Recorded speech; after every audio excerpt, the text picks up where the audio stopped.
Hey there, welcome back to Tennille Talks. Y'all, we got some daytime minutes today. My boys are getting haircuts. It's normally easier to record in the evening, just when I know I won't be interrupted, but if they're away during the daytime, this is also a great time to record. So this message may be a little shorter.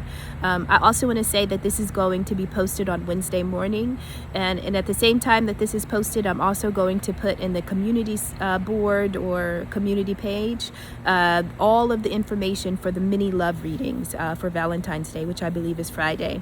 And so in order to get a reading, you have to complete the Google form. After 22 responders, the form deactivates. I'm going to do 2 rounds, but I prefer batches that are a little smaller, and 22 is feasible. So I'm going to complete 22, send those out, and then I will do the form again in the event somebody else wants a reading too. Okay?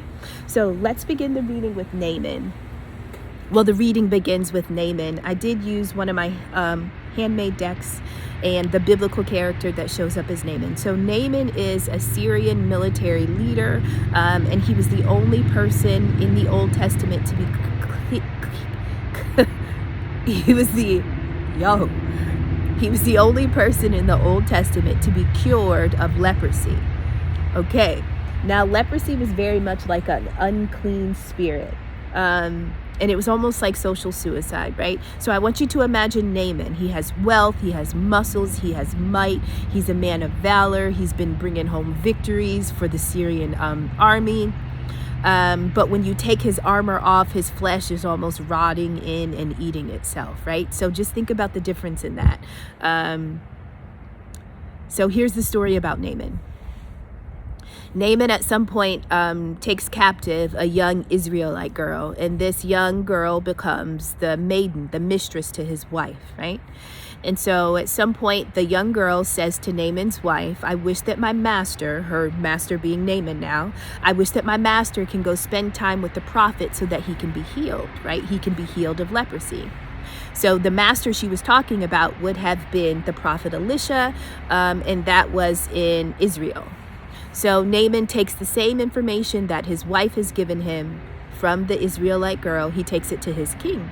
His king writes a letter and essentially says, go. So Naaman takes the letter to the king. I think his name was Ammon. Naaman takes the letter, and Naaman, his name means pleasant, by the way. So Naaman takes the letter to the king.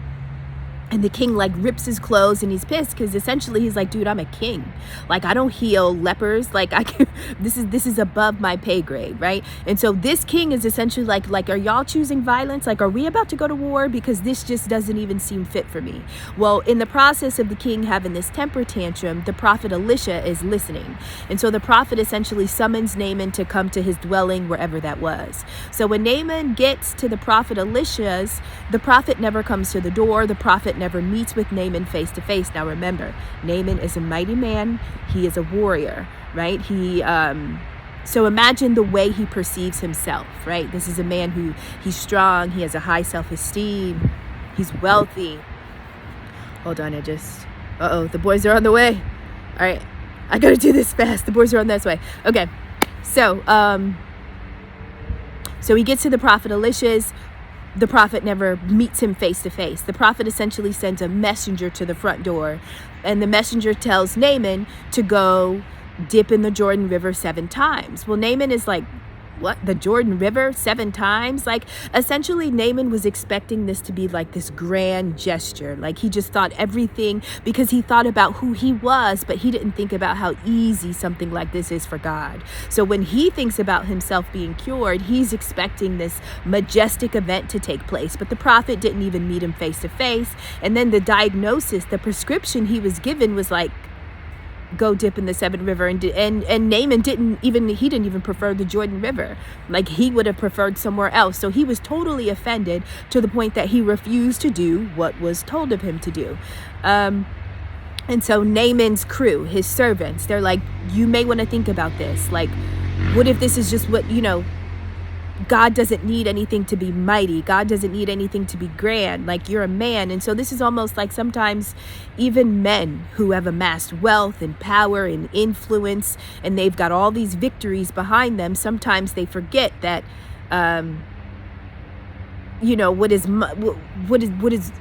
they forget they're not God. And so it was in this moment where Naaman essentially refuses because he just felt like his prescription was too small. They're pretty much like taking Advil. You know what I mean?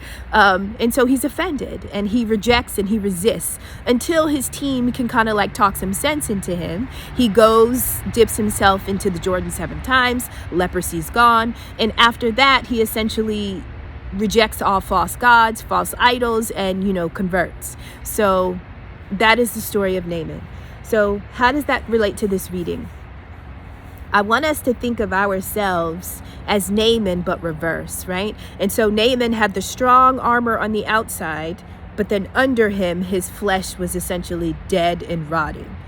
Now, for the divine beings, for the light beings, I want us to remember that our armor is closest to us. But this reading is telling me that a lot of false teachers, meaning those that appear to be divine, those appear to be doing the work of the Most High, those that would like us to think that they too are light workers, a lot of those people are projecting death magic. I've got death magic, right? And so they project death magic, which for a light being, for a divine one, that is going to be leprosy for us, okay? And so you are essentially this earth angel, and you've got this armor of God, and you can do things that the common man cannot do. And there are false teachers who know you by your frequency, who know you by your birth chart based on where the stars and the planets were aligned at the time that you got here. There are people that can read you in many different ways. And so when you were read, people know who is walking around in armor and who is not. And so one of the ways that false teachers in the society, in this earth life that we call school, one of the ways that they impact you from fighting the wars, from winning whatever it is you are called here to do, is when they send death magic, that is essentially like them attaching a leprosy. So on top of your armor, imagine that you are cloaked in leprosy. Now, you're not a leper. Your flesh, nothing's wrong with your flesh, but it's almost the death magic is supposed to just make others reject and despise you emotionally, physically, psychologically, spiritually, right? But it is just a magic. It is just a cloak. And so you are coming up in this reading as Naaman. And so the people that have projected death magic on you, they know what they have sent to you. They know the way that it was supposed to impact you. All of the ways that leprosy or people that were lepers were despised is exactly what was sent to you, right? They want to affect your mind. They want to affect your emotions, your spirituality, your physical body, your physical flesh, right? And so it is right now, wherever you are or wherever you are walking into, you are considered to be Naaman, right? And so everybody that has been honoring, worshiping these false idols, and they've been using those powers in order to stunt, stagnate, death magic, it doesn't always have to mean physically taking your vessel to a point of transition. Sometimes it's just killing your mind. It's killing your spirit. It's killing the purpose that wants to birth itself inside of you, right?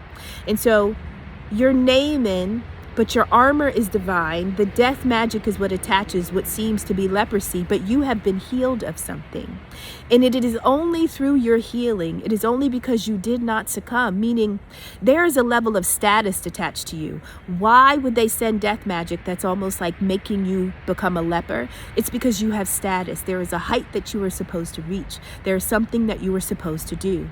And so in order to stop you from using your armor as you are supposed to, they almost want to damage it, or they want to turn it into something disgusting, into something that people just wouldn't want to hear, they wouldn't touch, they want to see. Like, that is the point of the death magic. It is to attach something to you that is unlike you, right? And so this reading, we have false teachers. And so when the death magic is sent to you, this is the contrast, right?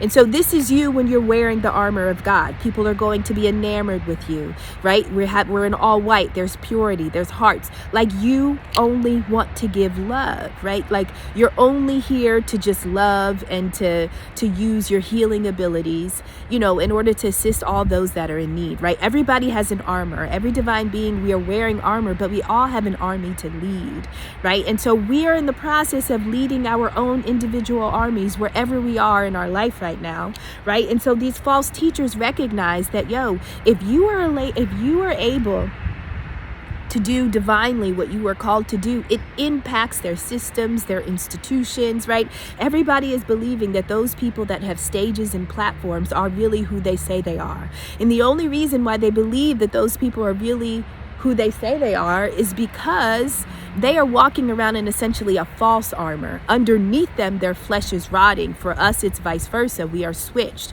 And so they have attached death to us in order to make us seem like we are not who we say we are, in order for us to be rejected. And right? And so that is the purpose. It is to make you a leper, the death magic. Now, when you become a leper, the goal is that you abandon whatever it is that you were supposed to sow, whatever it is that you were supposed to grow, right? And so when everybody rejects you, you were supposed to then reject yourself. Now, this reading is saying at some point you learned about the magic. You learned about the projections. I need to tell y'all something. So Saturday, I was getting projections that were so heavy. I don't think I have to, like, if you want to get to me, obviously, and for many of us, it would be our children, right? And so at some point, I think in the way that I am walking now, I think that those that don't want me to move forward recognize that I have gotten to a space of balance, right? And so if they can't really push me like they used to, if they can't get me to fall over like they used to, what will they start to do? Who will they attack? How do you get to her? Well, it's going to be through my children. Y'all, Saturday morning, the projections were so strong, and it was about my second born son. And it was along the lines of an Amber Alert. That was the projection. You know, he was not with me. They were with their father. They were away. But when I tell you the projections were so heavy that I was essentially supposed to be believing and buying into the fact that, oh my God, my son's, he's away. Something bad is going to happen, right? And I could feel, now, I never thought that those were my thoughts. Like, I always knew that those were not my thoughts. Those were projected onto me. But what I allowed myself to do was to just take the ride, to go on the journey. And so I literally watched the projection happen, and then I just rode with it. And I got emotional, I teared up a little bit. And this is the thing that I say, and this is the thing that I do myself. When those attacks come to you, right, those psychic attacks, when they attempt to psychologically like impair you emotionally and get you to buy into whatever. Listen, if I would have followed that projection down the rabbit hole, I would have been cooked, right? Because the power of my mind, the power of my thoughts, wherever I project my power is essentially what can happen. And so they are essentially sending us projections, hoping that we bite, hoping that we take the bait, right? And so that is what was said to me Saturday morning. And so I took the ride, and I just kind of experienced the totality of the projection. I felt the fears, I felt the sadness, I felt the grief, I felt the emotion. When I first moved to Florida, I worked at a private Orthodox Jewish school. One of the things I remember is that someone had passed away. I don't know if it was a teacher or something, but one of the teachers' mothers had passed away. And this is the first time I started to really understand like cultures and customs related to Jewish people. And so there was something that I know when someone dies, you guys please correct and teach me. I'm not pretending that I know this information, but I learned about something called Shiva. And Shiva is essentially, I think it's before the burial or shortly after, but essentially you sit for 7 days in mourning in order to grieve the loss of the loved one, right? And so as this projection is coming to me, I also recognize that things that I've already experienced about death and mourning are coming up at the same time. And so I'm getting the projection, but I'm also getting my response to the projection. Like, you understand what I'm saying? Like, as the projection was playing, I was seeing myself almost entertaining it, but recognizing how I would get through the grief, how I would get through the loss, I was watching myself move through that. Now my son came home. But what I'm telling you is that this is very serious, and people lose children, children are taken, all the time. And so I understand that. I don't know if that was supposed to be a threat or a projection, but it was something that I had to go on that ride. I had never really considered that before. But I understand that is the level that they would like me to move myself to psychically. They want me to know that if you think you're safe, your children aren't safe. I felt like I had to say that to y'all. I'm going to get off of that, but help me with that that could be relevant to some of us. So anyway, false teachers essentially want you to walk around as a divine being looking like this. This would be us as a divine being, as a leper, right? Now, God says we're this. People are going to be enamored with your purity, right? Just by you being who you are, you're going to have a social status. And so at some point, you dipped 7 times in the Jordan River. You have been healed of the death magic that they attached to you. Do you understand what I'm saying? Now, y'all, I keep looking back just because I can see the front and I just want to know if the boys are coming. And so right now, these false teachers who understood what they sent to you, they understood what they did to your armor, they know what they've done to your life, your relationships, they know the death that they have sent you. They watched you essentially be dead. They watched it. But then here you go and you rise again. And so how do you rise again? And this is about trusting. This is about being able to be in the darkness and trust. Maybe that's why the projection was important to share. So listen, when the projection about my second-born son came, that essentially was darkness. But even in the darkness that I was experiencing psychically, I had to trust that Lord, God, like the Most High, source of all, if anything, I had to see myself experience. I had to see myself live it out. And then all of a sudden the projection wasn't a projection. It lost its power. It lost its power. It lost its momentum because one, I didn't believe it to be true, but almost I allowed myself to take the ride just so I could see how I would respond, And so once I've already met, and that's what I say, when attacks come to you, you just have to imagine the worst. The worst would be to lose either of my children. That's not a secret. I'm not me saying that doesn't make me a target or a threat. I think that it's known for many of us, and so all I'm saying is I allowed myself to entertain that ride. Now, at any point in my life, you could have sent me that projection and I could have lost it. Y'all, the car is here. I'm going to try to pause it. Hold on. I'll be right back. Hey there, I'm back, y'all. So the boys are settled for just a few more minutes. I'm not really sure where I left off. And so what I do see is that at some point your social status was cloaked, which made you essentially a leper to the world, right? That energy was attached to you by false teachers. And so I want you to imagine as a divine one, as a light one, you are supposed to rise. You are supposed to be seen. And so the cloak that is put on you is supposed to make you almost carry the spirit of rejection and abandonment, right? Those will reject you, people will abandon you. And it's really because a lot of these false teachers, they are living in your energy. They're living in your existence, your platform, your status, your notoriety, your fame. It is being borrowed. Right? And until you can dip 7 times, sometimes we think that it will take a miracle to just cleanse ourselves. But I feel like God always knows what we need, even if it isn't something grand. Sometimes we've been through so much that we think it has to be something mighty.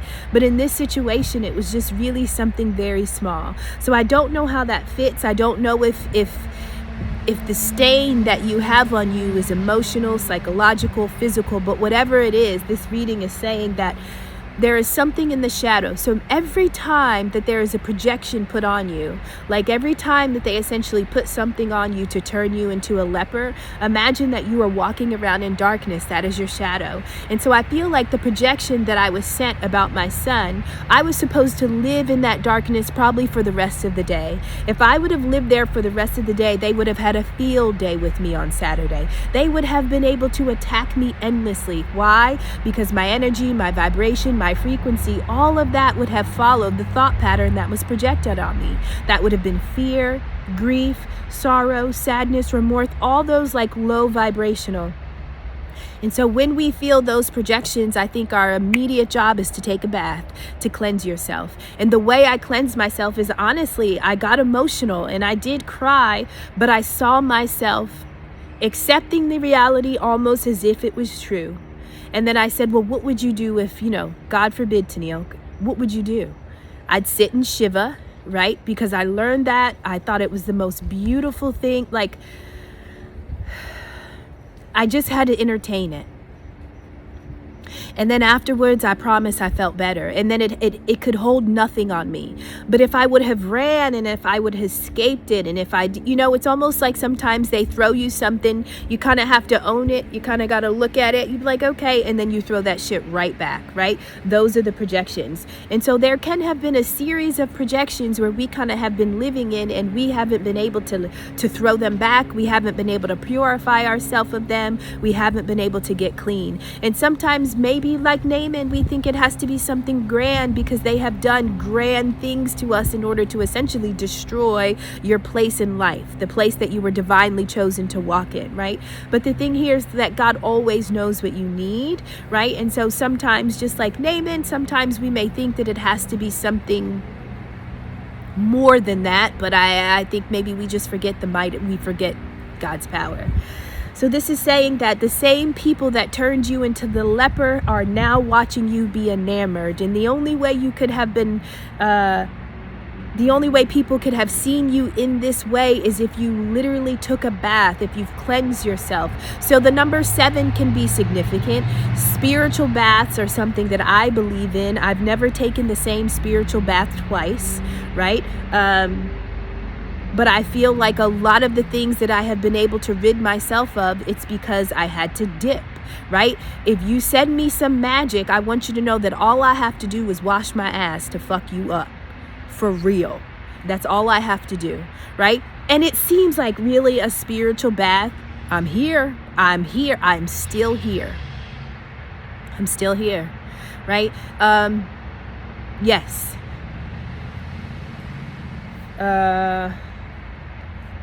Yeah. So you are coming out in this reading as somebody that was prepared. So what were you prepared for? You were prepared for the projection. So that was essentially me on Saturday when I got the projection about Easton. I was prepared for it, not because I knew the projection was coming, but because I had already dealt with so many that I was able to conquer. Now this was a projection that hit different because it was my child, but I couldn't run. I couldn't stay in the shadow. I couldn't get afraid.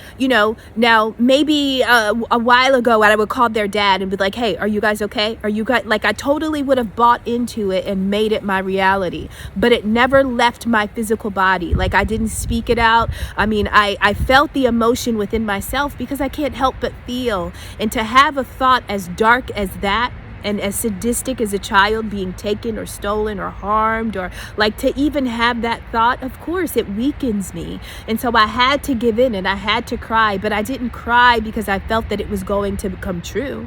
No, he was definitely coming home and he was going to be getting on my nerves that night. You know what I mean?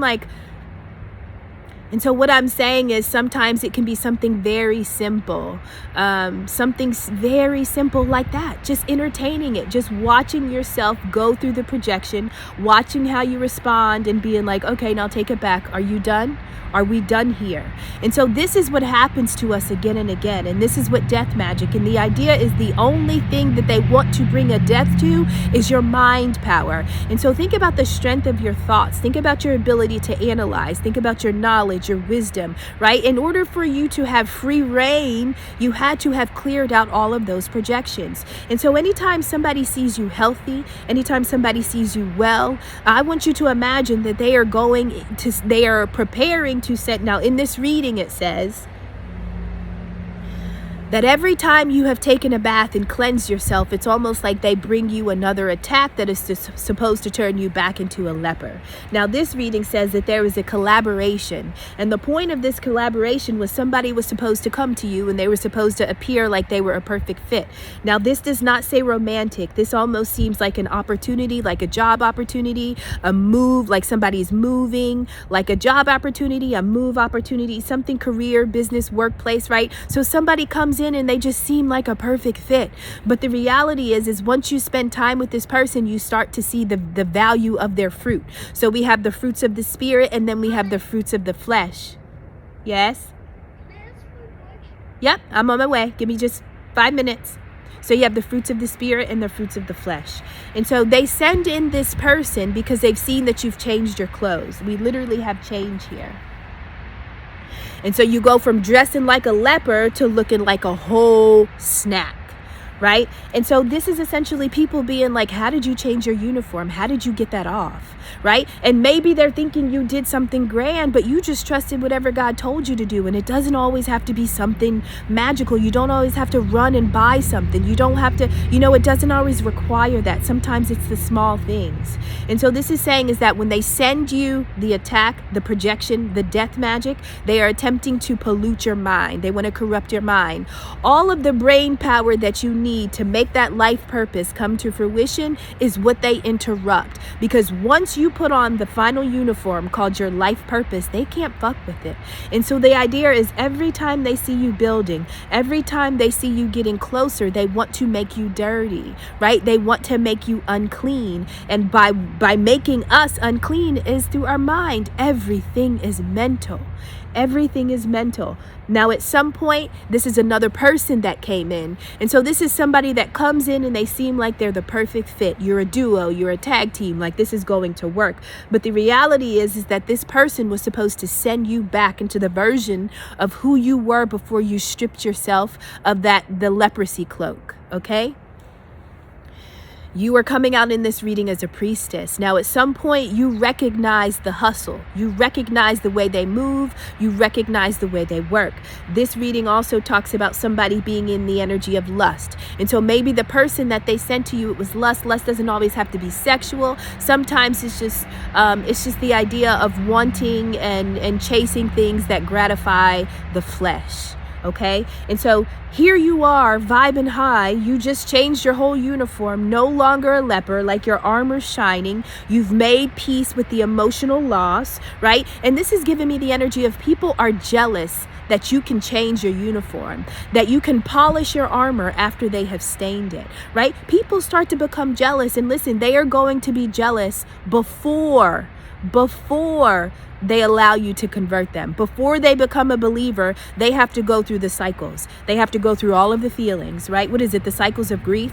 Because every time you come out with a new uniform, every time you go take one of those baths and you come out brand new, they just think that something is faulty in their method. They think they've done something wrong. They think they didn't spend enough. They didn't go to the right witch doctor. They didn't go to the right warlock. They didn't use the right priestess. They think that something was wrong with their methods. But the reality is that no. When it comes, you allow it to come, but then you respond to it in the way that the Most High has asked you to respond to it. And I think we all have our way of responding to psychic projections and psychic attacks.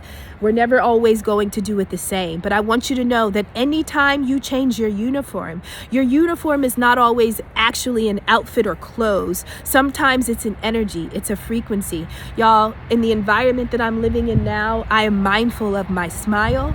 I'm mindful of my laugh. Like I'm mindful of the amount of joy that I emit, because I know that when people can see that things are going well, when they recognize that I'm happy and I'm light and I'm free, I know they're about to turn up to bring my ass right back down. And so sometimes not even to spare myself the annoyance, but sometimes to save them the trouble of fucking with me when they shouldn't, I will just gray rock. I will just always be no emotion, not saying nothing, right? Like I'll just live like that. And it's not because I am afraid of the attack or the projection. No, but I'm tired of seeing you get dragged from the failure of your projections. And so the magic, this is 2 levels. Yes, told you Easton, he's gonna be annoying me. Huh? Okay, I'm almost done.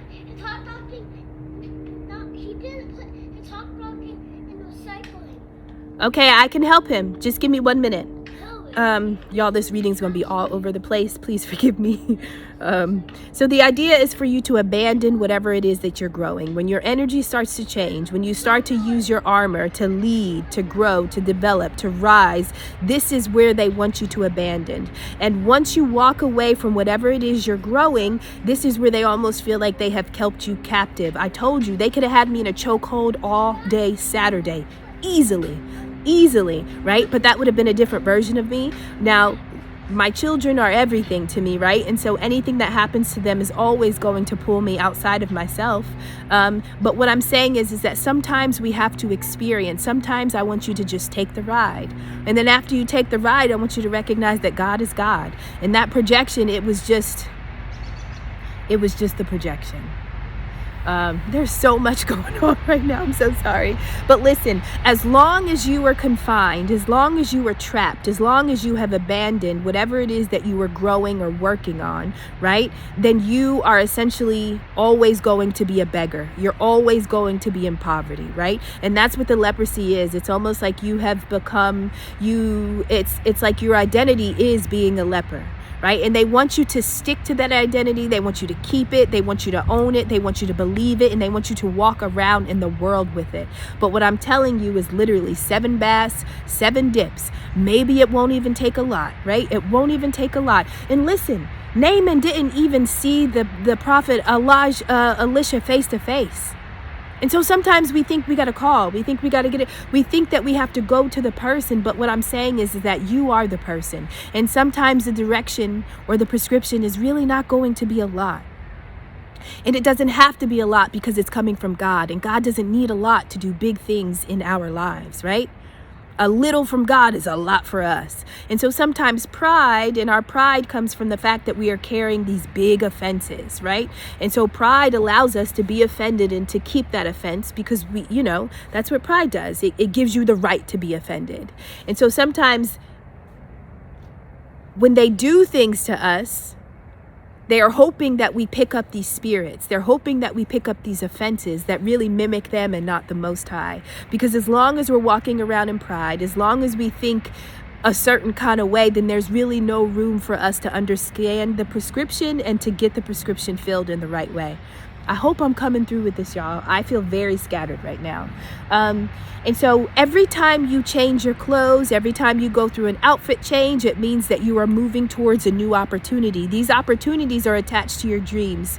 When a female is born, she's born with all of her eggs, meaning everything that she has the ability to birth, it has come with her.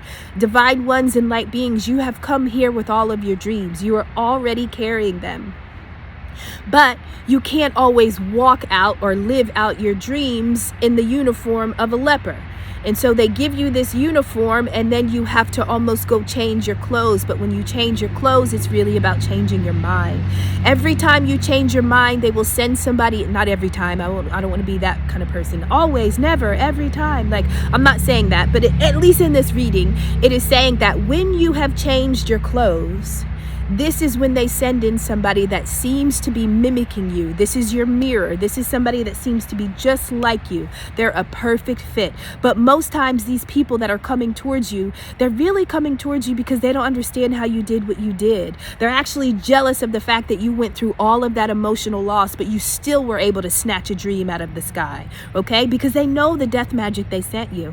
But listen, if you wash off the leprosy, all of your desires, your worth, your value, your reservations, then you can snatch it. So this is why those projections and the death magic is so important. It is to keep you a beggar. It is to keep you feeling separate from society. It is to keep you feeling cast out. It is to keep you feeling forgotten and overlooked. Now, what is attached? What is attached to your calling? In this reading, it's saying that there's something about a spiritual union, meaning some of the magic that we go through, it is really to stop us from connecting with people that are like us, right? And so it's easy to get in a relationship for some of us, but everybody that comes to you is like, whew, they ain't got nothing. Maybe they can quote the scriptures. Maybe they go to church on Sunday, but they only go because they want to get dressed. They only go because they want to smell good and look good. They only go because they want to sing the songs and dance and bounce and jiggle, right? And so there are sometimes people that are coming to you that are going to speaking and walking and talking in the same way that you are, but they're really carrying the spirit of jealousy. How did you go through what you went through and you still, like, you know what I'm saying? Like, sometimes people just want to get close to you to figure out how you did it, but they're not telling you that they're jealous. And so some of those people are carrying spirits that are attempting to put you back in that cloak of leprosy, right? Some of those people are actually carrying the codes to the death magic that is supposed to be attached to you. And the thing is that they're after your mind. Because when your mind flourishes, love begins. love begins. And in many ways, love is illegal to the false teachers, right? The false teachers rely on division. They have to keep us separate. We all have to identify in these different boxes. We all have to, I can't talk to you because you're a Christian. Well, I can't talk to you because you're a Buddhist. Well, I don't talk to you because, right? Like that is what the false teachers rely on. But it really is in the unity. Like the only way this thing is ever going to work is if we come together. And it is you as the divine being, as the light one, that is responsible for bringing us together. And sometimes people get close to you because they just want to send you another attack. They're jealous. They were never going to be your friend, but they like to mimic or mirror you. So be mindful of that. But this reading says that, listen, at some point you learned about the magic. And I believe that here, when they're talking about a spiritual union, this is almost like the spiritual union was not really with you and another, but it was almost you with the identity of your higher self, meaning there's no magic that they can send that is ever strong. Y'all, I just want you to know this. There is nothing that anybody can do to you that is stronger than what you can do for yourself. So I want you to think of the greatest, most ashy, because I know them witch doctors be ashy. I just get the feeling that they're all ashy. I don't care of the race. They're just all ashy. They're dusty, right? I want you to think of the greatest witch doctor that has a track. Like this person, they don't miss. But I'm telling you, even that person they can't outrank you in your, like, why would the Most High send you here? So it can be open season. Why would you be sent here and you can't even protect or defend yourself? But the only way you protect and defend yourself is with your mind power. You have to know that there is no attack. There's nothing that can knock you off your square. Like you have to know that, right? I saw a quote recently and it was from Billy Carson. I don't follow him too heavy, but I did see the post in the community board, and it said anybody that is sending attacks at what you're creating is not strong enough to affect it. Because to live in the vibration of a hater, to live in the vibration of somebody that's jealous or envious, I mean, that vibration is already 10 pegs down where you are to be creating, where you are to be fertile, right? And so just recognize that. But if you live in the space where they want you to live and you park your car in that projection, and if you make it real, well, then it's real. Then the attack has to land because you've given it a landing spot. And so what I'm saying is sometimes you have to walk through the magic that they've sent you, and then you walk out of it, right? And it literally can take 3 or 5 minutes. It is okay to notice it. It is okay to recognize it. It is okay to feel whatever it is it wants you to feel. But at the same time, you got to know that there is nothing outside of you that is stronger than you. They wanted to keep you confined. They wanted you, because listen, as long as you abandon what you're growing, now you are still codependent on this society. Now, many of us are going to have to be dependent on the world, the money, the jobs. Like we have to do this in order to branch off into our own way, and that is fine. But they never want you to leave their system. They never want you to leave their matrix and move into your life purpose, right? And so the spiritual union in this reading is really you and your higher self, because when your higher self masters up with you, you know nothing outside of you can take you out, can take you down. There's no chokehold that they can send you that'll take your breath away. Right? And so you have knowledge. When your body is strong and healthy, they'll send you somebody that's lustful, right? And right now, whoever came to you, now I do have the energy of Papa Legba. The day of the week associated with Papa Legba is Monday, and the feast day for Papa Legba is June 13th. And so this is essentially a collaboration that got together because they wanted to block your crossroads. They don't want you to go north, south, east, or west, right? So they block your crossroads. How are your crossroads blocked and you still changed your outfit? Right? Like how, like that is the energy. Like they don't want you to have anywhere to go to change your outfit. They don't want you to do this, but your higher self is always going to give you a way out. What's up, East? Can I have some more bites? Yes, baby, I'm coming. All right, y'all, I gotta go in. I love you. Thank you. This is our Wednesday reading. Look in the community post for the help for the mini love readings for Valentine's Day. All right, I love you. Bye, guys.